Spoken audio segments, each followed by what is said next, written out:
আসসালামু আলাইকুম প্রিয় দর্শক, অন্য মঞ্চের আলাপচারিতায় আপনাদের সকলকে আমন্ত্রণ জানাচ্ছি। 2024 আগস্টে দেশ ছেড়ে চলে যাওয়ার পর এই প্রথমবারের মতো আন্তর্জাতিক গণমাধ্যমে সাক্ষাৎকার ছাপা হয়েছে বাংলাদেশের সাবেক প্রধানমন্ত্রী শেখ হাসিনার। একই দিনে তিনটি ভিন্ন আন্তর্জাতিক সংবাদ মাধ্যম ফ্রান্সের এএফপি, যুক্তরাষ্ট্রের রয়টার্স এবং ইংল্যান্ডের দ্য ইন্ডিপেন্ডেন্টে এই সাক্ষাৎকারগুলো 29 অক্টোবর প্রকাশিত হয়েছে। এমন এক সময় তার সাক্ষাৎকারগুলো প্রকাশিত হলো যখন বাংলাদেশের আন্তর্জাতিক অপরাধ ট্রাইব্যুনালে শেখ হাসিনার বিরুদ্ধে গুম, খুন ও মানবতা বিরোধী অপরাধের মামলার বিচার চলছে। আবার একই সময় আওয়ামী লীগের নিষেধাজ্ঞা তুলে নেওয়ার জন্য আন্তর্জাতিক মানবাধিকার সংস্থাগুলো সোচ্চার হয়েছে। পাশাপাশি সংস্কার বাস্তবায়ন ও নির্বাচন নিয়ে বাংলাদেশের রাজনীতিও ঘোলাটে হয়ে যাচ্ছে। শেখ হাসিনার এই সাক্ষাৎকারগুলো বাংলাদেশ সহ বিশ্বের অনেক দেশের গণমাধ্যমে ছাপা হয়েছে। তবে একই দিনে একই সাথে তিনটি আন্তর্জাতিক সংবাদ মাধ্যমে সাক্ষাৎকার ছাপা হওয়াটা অনেকের কাছে বিস্ময়কর ও কাকতালীয় লাগছে। দর্শক, আমরা শেখ হাসিনার তিনটি সাক্ষাৎকারই বিশ্লেষণ করেছি। আমাদের বিশ্লেষণ হলো, শেখ হাসিনা আন্তর্জাতিক গণমাধ্যমে দেওয়া সাক্ষাৎকারগুলোতে মূলত চারটি বিষয়ের উপর গুরুত্ব দিয়েছেন। প্রথমত, আগামী 13ই নভেম্বর আন্তর্জাতিক অপরাধ ট্রাইব্যুনাল তার বিরুদ্ধে একটি মামলার রায় ঘোষণার তারিখ জানাবেন। এমন অবস্থায় তার আসন্ন বিচারিক রায়কে আন্তর্জাতিকভাবে প্রশ্নবিদ্ধ করেছেন শেখ হাসিনা। দ্বিতীয়ত, জুলাই হত্যাকাণ্ডে কমান্ড রেসপন্সিবিলিটির দায় অস্বীকার করেছেন। শেষ দুটি পয়েন্টে তিনি অন্তর্বর্তী সরকার কর্তৃক তার দল মানে আওয়ামী লীগকে নিষিদ্ধ করার সিদ্ধান্তের বিরুদ্ধে সরাসরি রাজনৈতিক পরিণতির কথাও তুলে ধরেছেন। দলের ভোটারদের আগামী নির্বাচন বর্জনের হুমকিও দিয়েছেন। মোটা দাগে বলতে গেলে একযোগে প্রকাশিত এই সাক্ষাৎকারগুলো কেবল ব্যক্তিগত বক্তব্য নয়, এটি বাংলাদেশের বর্তমান অন্তর্বর্তী সরকারের প্রতি ছুড়ে দেওয়া রাজনৈতিক এবং আইনি চ্যালেঞ্জ হিসেবে বিশ্লেষকরা দেখছেন। বিস্তারিত জানতে চলুন যাওয়া যাক বিশ্লেষণে।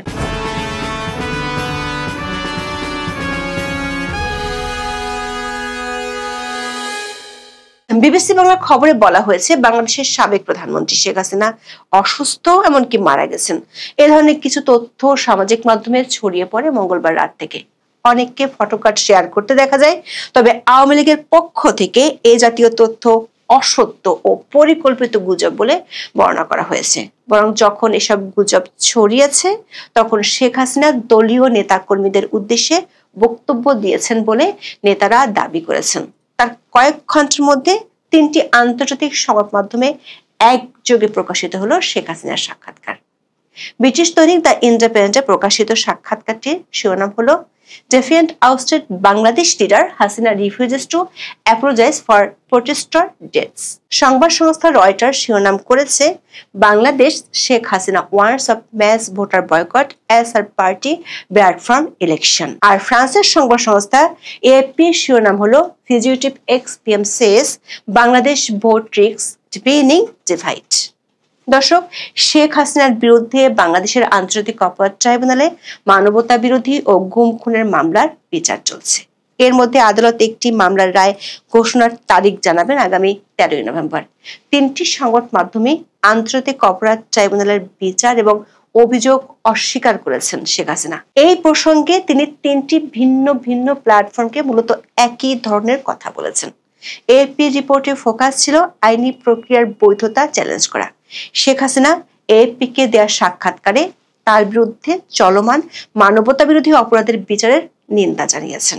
রিপোর্টটিতে বলা হয়েছে, শেখ হাসিনা এটিকে একটি বিচারিক প্রহসন বা জুরিসপ্রুডেন্সিয়াল জোক হিসেবে অভিহিত করেছেন। রয়টার্সকে বলেছেন রাজনৈতিক উদ্দেশ্য প্রণীত প্রহসন বা পলিটিক্যালি মোটিভেটেড ক্যারেজ। এএফপি বলছে, শেখ হাসিনার অভিযোগ হলো এই বিচার করছে তার রাজনৈতিক প্রতিপক্ষরা এবং একটি অনির্বাচিত সরকার। তিনি দাবি করেছেন এই ট্রাইব্যুনাল থেকে তার বিরুদ্ধে দোষী সাব্যস্ত হওয়ার রায় পূর্ব নির্ধারিত বা প্রি অর্ডিয়েন্ট। রয়টার্স যাকে বলছে ফরগন কনক্লুশন বা আগে থেকে দোষীর বিরুদ্ধে রায় নির্ধারিত। অন্যদিকে দ্য ইন্ডিপেন্ডেন্ট পত্রিকায় শেখ হাসিনার উদ্ধৃতি দিয়ে সেম ট্রায়াল শব্দটি ব্যবহার করেছে। শেখ হাসিনা দাবি করেছেন তিনি আত্মপক্ষ সমর্থনের সুযোগ পাননি। এএফপির কাছে বলেছেন তিনি কেবল একটি নিরপেক্ষ প্রক্রিয়া যেমন আন্তর্জাতিক ফৌজদারি আদালতের বা আইসিসি বিচারকে স্বীকৃতি দিবেন। দর্শক, আইসিসি সাধারণত তখনই কাজ করে যখন দেশীয় বিচার ব্যবস্থা অপারগ বা অনিচ্ছুক হয়। জাতিসংঘের প্রতিবেদনও জুলাই হত্যাকাণ্ডের জন্য আইসিসিতে মামলা দায়েরের সুপারিশ করা হয়েছিল। বিশ্লেষকরা মনে করছেন শেখ হাসিনা আইসিসির মতো নিরপেক্ষ বিচার দাবি করে হয়তো আন্তর্জাতিক সম্প্রদায়কে এই বার্তা দিচ্ছেন যে বাংলাদেশে তিনি সুষ্ঠু বিচার নাও পেতে পারেন। আবার তার এমন মন্তব্য প্রত্যর্পণের প্রক্রিয়াকে জটিল করে তুলতে পারে। বাংলাদেশ সরকার যদিও ভারতকে প্রত্যর্পণের আনুষ্ঠানিক অনুরোধ করেছে, কিন্তু আন্তর্জাতিকভাবে প্রশ্নবিদ্ধ রায়ের ভিত্তিতে একজন ক্ষমতাচ্যুত প্রধানমন্ত্রীকে প্রত্যর্পণ করা নয়াদিল্লির জন্য একটি জটিল কূটনৈতিক সিদ্ধান্ত হতে পারে। যদি ভারতের কাছে মনে হয় শেখ হাসিনার বিচার চলছে রাজনৈতিক প্রতিহিংসা হিসেবে, তাহলে তাকে আশ্রয় দেওয়ার সিদ্ধান্তটি বহাল থাকতে পারে। দর্শক, শেখ হাসিনার বিরুদ্ধে এই যে অভিযোগ, তার সিংহভাগ হলো গত বছর জুলাই আন্দোলনকারীদের উপর ভয়াবহ দমনপীড়ন। জাতিসংঘের প্রতিবেদনে প্রায় 1400 জনের মৃত্যুর অভিযোগে তার ব্যক্তিগত দায়বদ্ধতা নিয়ে প্রশ্ন উঠেছে। তবে তিনি সরাসরি মারাত্মক শক্তি প্রয়োগে ব্যক্তিগতভাবে জড়িত থাকার অভিযোগ অস্বীকার করেছেন। দ্য ইন্ডিপেন্ডেন্ট বলছে তিনি এসব ঘটনার জন্য ক্ষমা চাইতে অস্বীকার করেন। তবে ইন্ডিপেন্ডেন্ট ও রয়টার্সকে ভয়াবহ দিনগুলিতে হারিয়ে যাওয়া সমস্ত জীবনের জন্য শোকাহত বলে মন্তব্য করেছেন। তিনি আন্দোলনকারীদের উপর গুলি চালানোর নির্দেশ দেওয়ার অভিযোগ প্রত্যাখ্যান করেছেন। তার দাবি, এই বিপুল সংখ্যক হতাহতের কারণ মাঠ পর্যায়ে নিরাপত্তা বাহিনীর মধ্যে শৃঙ্খলার অভাব। এএফপির কাছে তিনি স্বীকার করেছেন কমান্ড চেনের মধ্যে অবশ্যই কিছু ভুল হয়েছিল। তবে বাংলাদেশের আইসিটিতে তার যে অডিও টেপগুলো উপস্থাপন করা হয়েছে সেগুলোকে তিনি টেকেন আউট অফ কনটেক্সট বা অপ্রাসঙ্গিক বলে দাবি করেছেন। দর্শক, 3টি গণমাধ্যমের সাক্ষাৎকারে তৃতীয় যে বিষয়টি উঠে এসেছে সেটি হলো বাংলাদেশের আসন্ন জাতীয় সংসদ নির্বাচন এবং আওয়ামী লীগকে নিষিদ্ধ করার পরিণতি। অন্তর্বর্তী সরকার বলছে আগামী ফেব্রুয়ারির মধ্যভাগের মধ্যে নির্বাচন হবে। তবে গত 10 মে থেকে দল হিসেবে আওয়ামী লীগের কার্যক্রম নিষিদ্ধ করে রেখেছে অন্তর্বর্তী সরকার।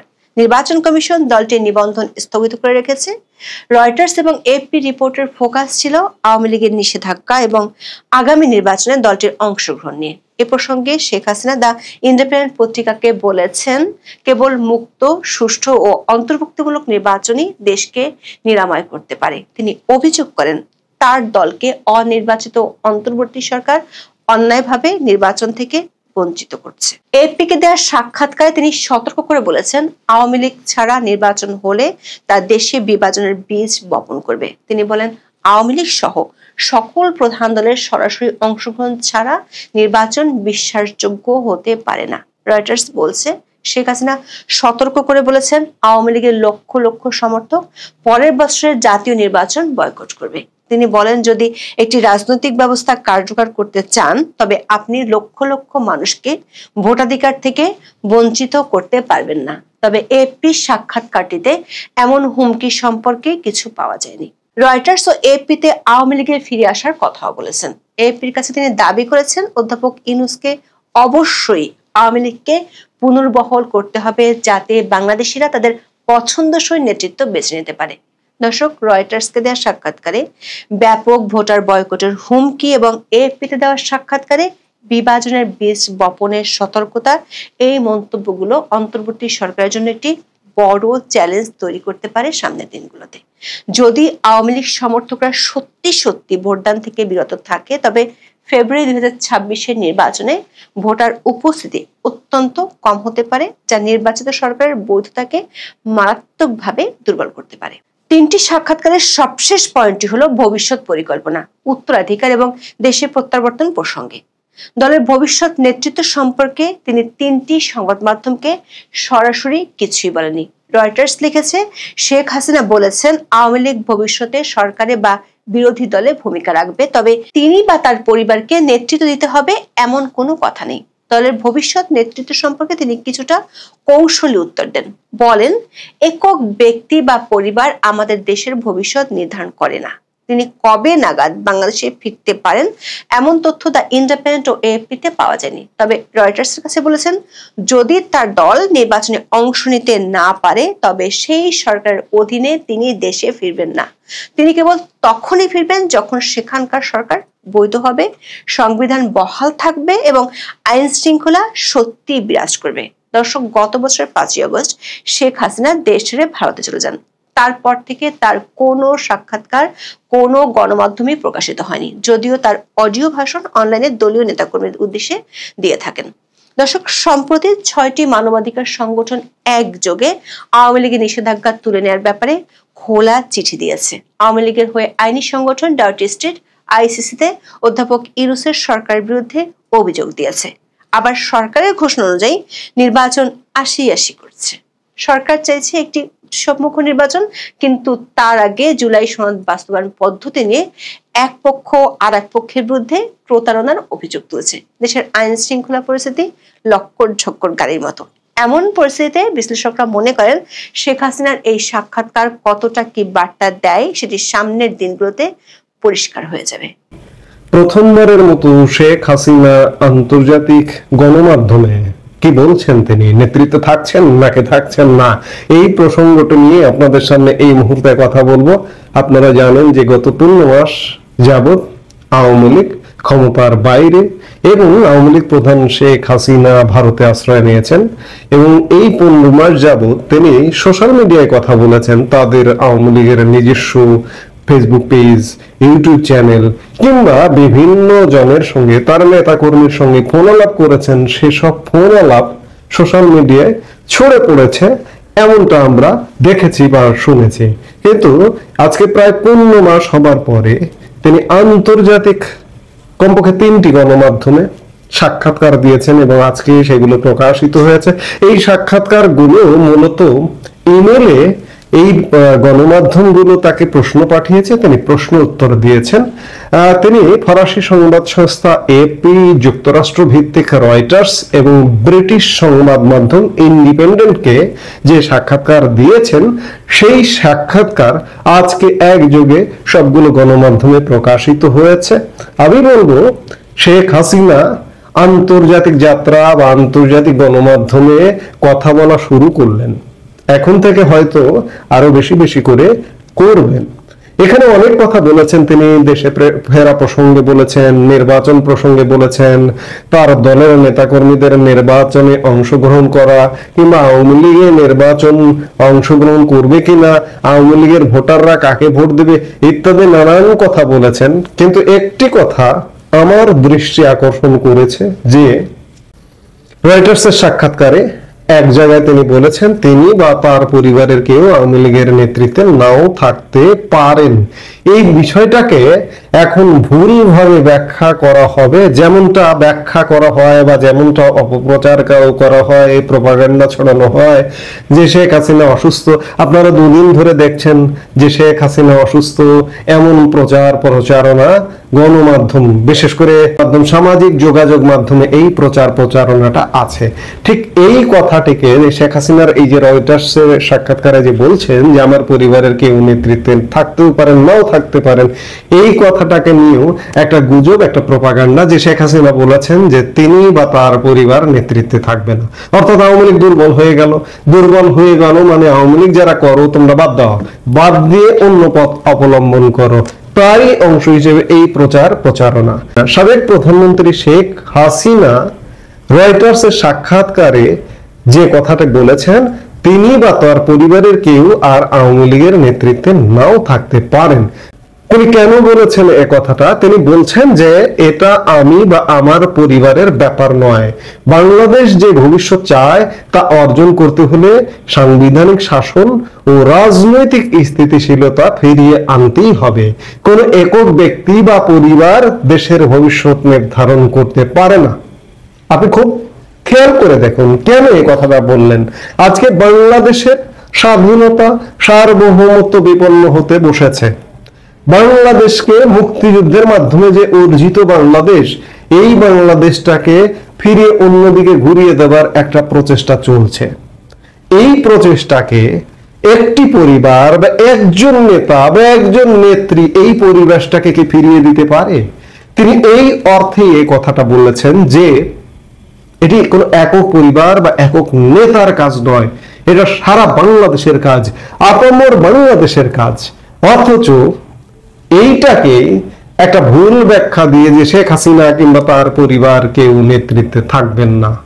হ্যাঁ, তিনি তার নেতৃত্বে থাকবেন, তার পরিবার বিশেষ করে তার সন্তান, তার পুত্র, তার কন্যা তারা থাকবেন, তাদেরকে আওয়ামী লীগ চায়। কিন্তু শেখ হাসিনা সরাসরি বঙ্গবন্ধুর পরে বঙ্গবন্ধু কন্যা শেখ হাসিনা, শেখ হাসিনার পরে তার পুত্র কন্যা কিংবা তার বোনের পুত্র কন্যা, তাদের বাদ দিয়ে হয়তো আওয়ামী লীগ খুব সহসা চিন্তা করা যাবে না। যদি নিন্দুকেরা, যদি গুজবকারীরা চিন্তা করেন, সেই চিন্তাটা আসলে দুশ্চিন্তা ছাড়া অন্য কিছু হবে না। কাজেই শেখ হাসিনা বললেন যে এটি আমার পরিবারের ব্যাপার নয়, বাংলাদেশের যে ভবিষ্যৎ সেটা অর্জন করতে কোন একটা ব্যক্তি বা পরিবার এটা করতে পারে না, নির্ধারণ করতে পারে না বাংলাদেশের ভবিষ্যৎ। এটি তো ঠিকই বলেছেন। আজকে বাংলাদেশ যে সংকটে পড়ে গেছে, যে বাংলাদেশ উল্টো পথে চলছে, এই উল্টো পথ থেকে ফেরানো সব মানুষের অংশগ্রহণ প্রয়োজন হবে, সেই কথাটাই শেখ হাসিনা স্মরণ করিয়ে দিয়েছেন। যাই হোক, তিনি আজকে 3টি গণমাধ্যমে তার সাক্ষাৎকার প্রকাশিত হয়েছে। ভবিষ্যতে তিনি আরো উপস্থিতি বাড়াবেন। দেখুন, আপনি শেখ হাসিনার বক্তব্যগুলো যদি খেয়াল করেন, তিনি প্রায় বক্তব্যে একটা কথা বলেছেন যে তার কিছু অসমাপ্ত কাজ বাকি আছে। আল্লাহ হয়তো তাকে এই কারণেই বাঁচিয়ে রেখেছেন এবং তাকে দিয়ে করাবেন, এই জন্যই বাঁচিয়ে রেখেছেন। তিনি যদি দলের নেতৃত্বে না থাকতেন, তার পরিবার যদি দলের নেতৃত্বে না থাকতো, তাহলে এমন কথা বিভিন্ন সময়ে বিভিন্ন বক্তব্যে তিনি বলতেন না। কিন্তু ভুলভাবে ব্যাখ্যা করবার কোনো সুযোগ নেই। আমার চোখে পড়লো বাংলাদেশের কোনো দুই একটা গণমাধ্যম এমন শিরোনামও করেছেন, রয়টার্সের সাক্ষাৎকারে হাসিনা তিনি বা তার পরিবারের কেউ আর আওয়ামী লীগের নেতৃত্বে নাও থাকতে পারেন। এমন শিরোনামের অর্থ তারা নেগেটিভ ভাবে বোঝাতে চাইছেন, কিন্তু আসলে নেগেটিভ ভাবে বোঝাবার কোনো কারণ নেই, কোনো অবস্থা নেই। শেখ হাসিনার নেতৃত্বেই বাংলাদেশ উদ্ধার হতে হবে, শেখ হাসিনা পরিবারের নেতৃত্বেই বাংলাদেশ উদ্ধার হতে হবে। অনেক অগ্রগামী লোকজন, আমি ভাই অগ্রগামী না পশ্চাৎগামী, যে পরিবারতন্ত্র থেকে আপনি বের হতে পারছেন না, এটি সম্ভব নয়। এটি নিয়ে আমি অনেকবার ব্যাখ্যা করেছি। বিশেষ করে বাংলাদেশ, আমাদের উপমহাদেশীয় রাজনীতি, এমনকি ফার্স্ট ওয়ার্ল্ড ইউরোপ আমেরিকাতেও পরিবারতন্ত্র আছে। পরিবারের একজন রাজনীতিতে আসেন, তার হাত ধরে তার সন্তান, তার নাতি নাতনিরা পর্যন্ত আসেন, এমন ভরি ভরি উদাহরণ উন্নত বিশ্বেও আছে। পরিবারে যদি যোগ্য কেউ থাকে, তাহলে তার কি রাজনীতিতে আসা পাপ? এইসব ধ্যান ধারণা ত্যাগ করতে হবে। কাজেই ভুল ব্যাখ্যা, ভুল বোঝার কোনো অবকাশ নেই। এই মুহূর্তে এ পর্যন্তই। সবাই ভালো থাকুন, সুস্থ থাকুন।